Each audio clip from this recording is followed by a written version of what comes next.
الحمدللہ رب العالمین والصلاة والسلام علی اشرف الانبیاء والمرسلین اعوذ باللہ من الشیطان الرجیم بسم اللہ الرحمن الرحیم السلام علیکم ورحمۃ اللہ وبرکاتہ۔ میں ہوں آپ کا دوست عرفان اللہ رحمانی۔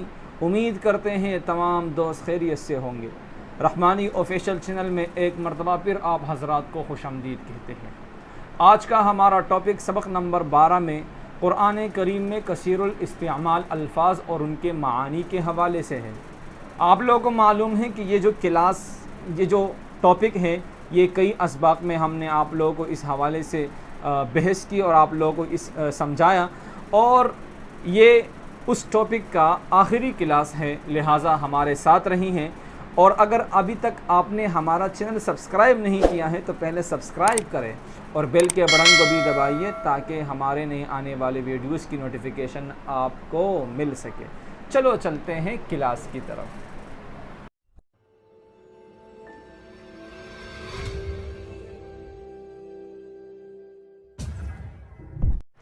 جی دوستو، آج کا ہمارا ٹاپک سبق نمبر 12 میں قرآن کریم میں کثیر الاستعمال الفاظ اور ان کے معانی کے حوالے سے ہے۔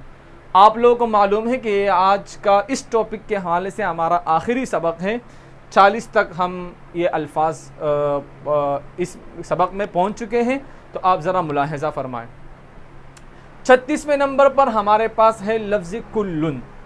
کلن اس کا معنی ہے سب یا تمام۔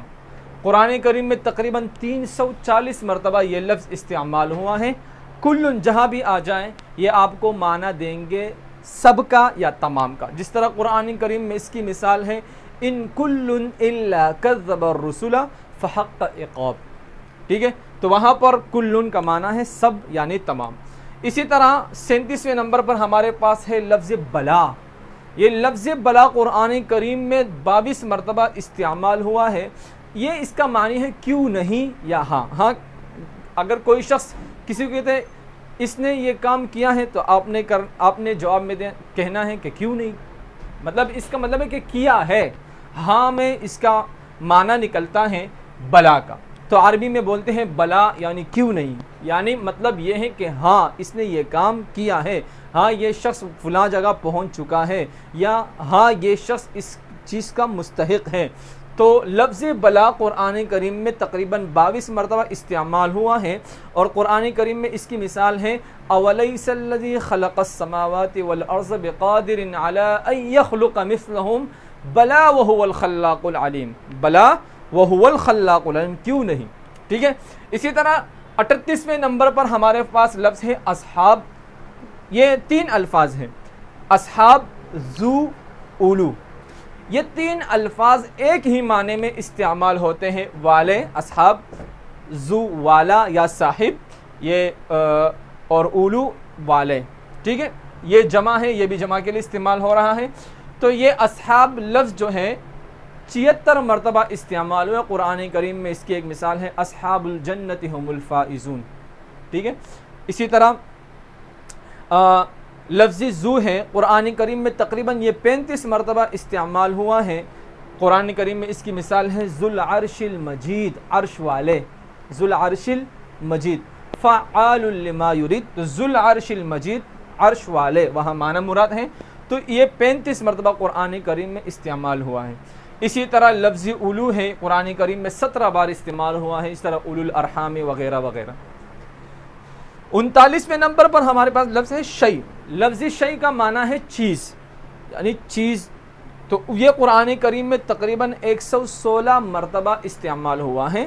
قرآن کریم میں اس کی مثال ہے من ای شیء خلق، من نطفۃ خلقہ فقدر، من ای شیء خلق، کہ انسان کو کس چیز سے پیدا کیا، تو وہاں شیء کا معنی ہے چیز۔ اسی طرح 40ویں نمبر پر ہمارے پاس ہیں کئی الفاظ ہیں، قول، قل، قولو، قالا، قالو، قالت، یقولو، یقولون، ایک ہی مادے سے ہیں، ٹھیک ہے۔ قول کا معنی ہے بات۔ قرآن کریم میں تقریباً یہ 66 مرتبہ استعمال ہوا ہے۔ لفظ قل اس کا معنی ہے کہہ دیجئے، یعنی حکم ہے، آپ کہہ دیجئے، امر ہے۔ قرآن کریم میں تقریباً 296 مرتبہ استعمال ہوا ہے۔ قرآن کریم میں اس کی مثال ہے یسألونک عن الانفال قل الانفال للہ والرسول۔ تو یسألونک عن الانفال، پوچھتے ہیں وہ لوگ آپ سے مال غنیمت کے بارے میں، قل الانفال، کہہ دیجئے کہ مال غنیمت اللہ اور اس کے رسول کے لیے ہے۔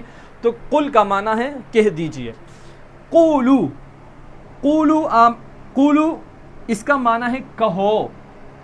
قل واحد کے لیے، قولو جمع کے لیے استعمال تقریباً قرآن کریم میں 12 مرتبہ، یہ تقریباً 12 مرتبہ یہ استعمال ہوا ہے قرآن کریم میں۔ اس کی مثال ہے قولو آمنا باللہ وما انزل الینا، ٹھیک ہے؟ تو قولو آمنا، تو کہہ دیجئے کہ ہم نے کیا کر ایمان لے آیا۔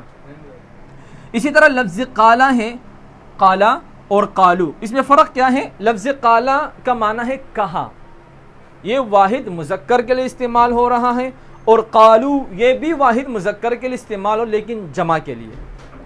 تو لفظ قالا واحد، لفظ قالو جمع کے لیے، دونوں کا معنی ایک ہی ہے۔ قالا قرآن کریم میں 529 مرتبہ استعمال ہوا ہے، اور قالو قرآن کریم میں 331 مرتبہ استعمال ہوا ہے۔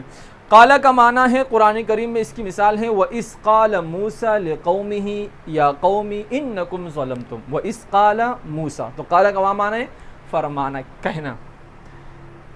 اسی طرح قالو اس کا معنی بھی ہے کہا، اور یہ جمع کے لیے استعمال ہو رہا ہے قرآن کریم میں اس کی مثال ہے قالوا إِنَّا تَطَيَّرْنَا بِكُمْ لَئِن لَّمْ تَنْتَهُوا لَنَرْجُمَنَّكُمْ وَلَيَمَسَّنَّكُمْ مِنَّا عَذَابٌ قَالُوا إِنَّا تَطَيَّرْنَا بِكُمْ، ٹھیک ہے؟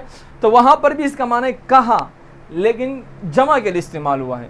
اسی طرح لفظ قالت، اس کا معنی بھی ہے کہا، لیکن یہ واحد مؤنث یعنی مؤنث کے لیے استعمال ہو رہے، واحد کے لیے۔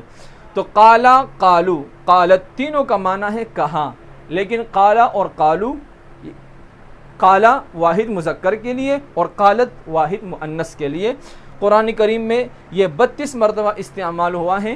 اس کی مثال قرآن کریم میں ہے قالت انی اعوذ بالرحمن ان کنت تقیا، قالت انی اعوذ بالرحمن، تو وہاں قالت مؤنث مراد ہے۔ اسی طرح لفظ یقولو، یقولو اور یقولونا، یقولو کا معنی ہے کہتا ہے، کہے گا، یہ تقریباً قرآن کریم میں 92 مرتبہ استعمال ہوا ہے۔